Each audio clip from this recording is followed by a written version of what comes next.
అందరికీ నమస్కారం అండి. బాచీరావు ఆస్ట్రో సెంటర్కి వెల్కమ్ అండి. ఈరోజు మన వీడియోలో శని యొక్క ఏ ఏ స్థానాల్లో శని యోగిస్తాడు, ఏ రాశుల వారికి నక్షత్ర యోగిస్తాడనే విషయం ఇక్కడ మాట్లాడుకుందాం.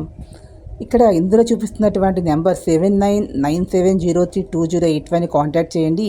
మీ జాతకాలు పరిశీలన చేయించుకోవాలన్నా, ముహూర్తాలు పెట్టించుకోవాలన్నా, ప్రిడిక్షన్ తెలుసుకోవాలన్నా, వాస్తు కావాలన్నా, న్యూమరాలజీ కావాలన్నా కూడా నెంబర్ని కాంటాక్ట్ చేస్తే మేము మీకు పూర్తి వివరాలు మేము చెప్తామండి. మీకు జాతకం పరిశీలన చేసిన తర్వాత అదేవిధంగా ఇక్కడ ఈ శని యోగానికి సంబంధించి శని యొక్క ఉచ్చ స్థితి, నీచ స్థితి. శని ఉచ్చ తులలో ఉన్నప్పుడు ఉచ్చ స్థితిలో ఉండి ఏ లగ్నమైనా కూడా తులలో ఉన్నట్లయితే యోగిస్తాడండి.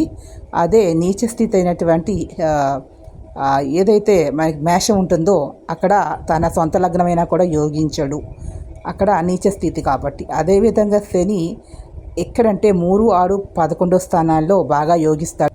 శని కుజ నక్షత్రాలు మృగశిర, చిత్త, ధనిష్ఠలో అయితే యోగించరండి, అది శత్రు నక్షత్రాలు కాబట్టి. అదేవిధంగా శని అనేవాడు స్లోగా వెళ్ళే ప్లానెట్ కాబట్టి రిట్రోగేడ్ అయినప్పుడు ఫలితాలు అనేవి తగ్గుతాయి. డైరెక్ట్గా ఉన్నప్పుడు ఫలితాలను వెంటనే ఇస్తాడు.